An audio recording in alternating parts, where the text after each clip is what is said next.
कि हम सब लोग एक दूसरे की ताकत बनेंगे, एक दूसरे के साथ कंधे से कंधा मिलाकर खड़े रहेंगे। समाजवादी पार्टी 63 सीट पर लड़ेगी। एक एक कांग्रेस का कार्यकर्ता, हमारा एक एक जाबाज बब्बर शेर उनके साथ खड़ा रहेगा और इनके जो कार्यकर्ता साथी हैं 17 सीट पर, वो हमारे साथ खड़े रहेंगे।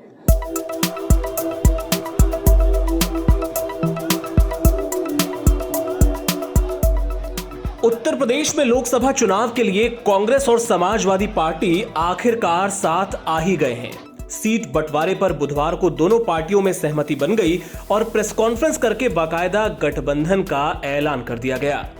लेकिन समाजवादी पार्टी और कांग्रेस के बीच सीटों का बंटवारा इस बार आसान नहीं रहा। बात कई बार बनते बनते बिगड़ गई और एक दूसरे के खिलाफ तल्ख बयानबाजी भी हुई। लेकिन जैसा अखिलेश ने कहा कि अंत भला तो सब भला। अखिलेश जी, माहौल चल रहा है राहुल गांधी जी की यात्रा का, 2 जगह आप शामिल नहीं हो पाए। अंत भला तो सब भला, क्या समझा जाए? क्या माना जाए? आप समझदार हो? सर, गठबंधन होगा? सीट शेयरिंग को लेकर के विवाद छिड़ा हुआ है।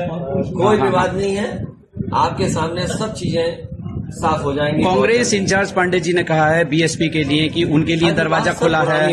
कहीं आपने दरवाजा बंद तो नहीं कर दिया? इतनी पुरानी बातें बता रहे हो। मैंने आपसे क्या कहा? कितना अच्छा सवाल पूछा। आपने एक प्रत्याशी घोषित किया है गाजीपुर से, आप सब कुछ निकाल लो। आपकी पार्टी के अंत भला तो सब भला। बताया जाता है कि कांग्रेस और सपा के बीच डील पक्की करने में सबसे अहम भूमिका प्रियंका गांधी की रही, और वो भी एक बड़ा त्याग करके। त्याग इस मायने में कि प्रियंका ने इस गठबंधन की खातिर अपने ससुराल की सीट छोड़ दी। जी हां, मुरादाबाद को प्रियंका अपना ससुराल बताती रही हैं क्योंकि उनके पति रॉबर्ट वाड्रा मुरादाबाद के ही हैं। आप सबको मेरे ससुराल में बहुत बहुत स्वागत।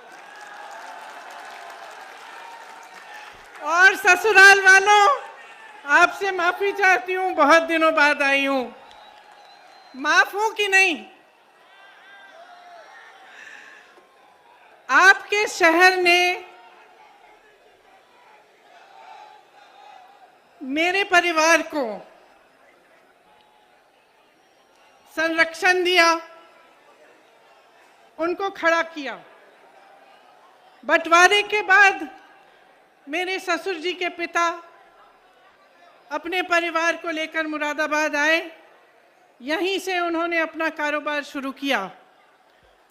एक वक्त तो यह भी चर्चा थी कि रॉबर्ट खुद यहां से चुनावी मैदान में उतरने का मूड बना रहे हैं।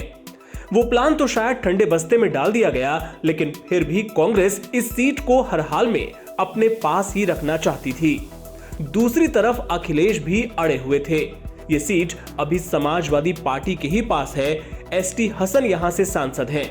इसके अलावा यहां पर आजम खान का भी अच्छा खासा असर समझा जाता है। ऐसे में अखिलेश भी टस से मस होने को राजी नहीं थे। बात जब यहीं पर आकर अटक गई तो प्रियंका ने खुद अखिलेश को फोन घुमाया और मुरादाबाद की सीट छोड़ दी, जिसने गठबंधन की गांठ खोलने में अहम भूमिका अदा की।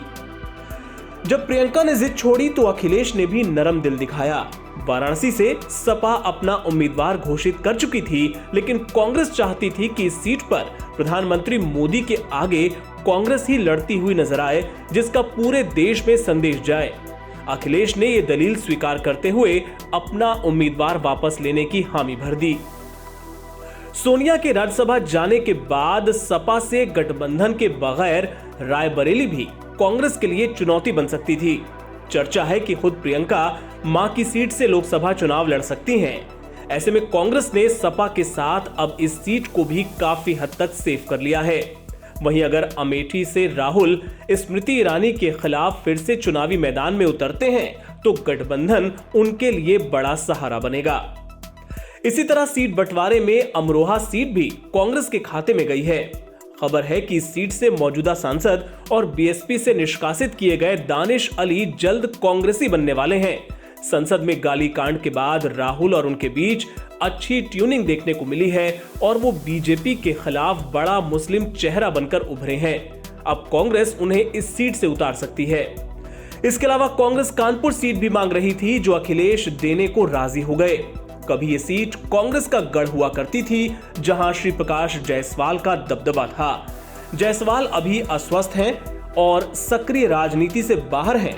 1999, 2004 और फिर 2009 में भी जायसवाल ने कानपुर से कांग्रेस का परचम बुलंद किया था और केंद्रीय मंत्री भी बने थे।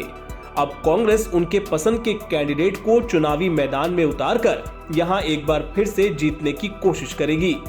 वहीं झांसी सीट पर पूर्व केंद्रीय मंत्री प्रदीप जैन पर पार्टी भरोसा जता सकती है। इस सीट पर अब भी उनका प्रभाव माना जाता है। गठबंधन के वोट मिलाकर वो बीजेपी के लिए चुनौती पेश कर सकते हैं। उधर बाराबंकी में पिछली बार की तरह पार्टी के वरिष्ठ नेता पीएल पुनिया के बेटे तनुज पुनिया पर दांव खेला जा सकता है। बांसगांव से कांग्रेस कमल किशोर कमांडो को मैदान में उतार सकती है। कुल मिलाकर 17 सीटों पर कांग्रेस अपने बड़े चेहरों को एडजस्ट करने में कामयाब रही। पिछले 2 चुनावों के प्रदर्शन को देखा जाए तो कांग्रेस के लिए ये फायदे का सौदा समझा जा रहा है।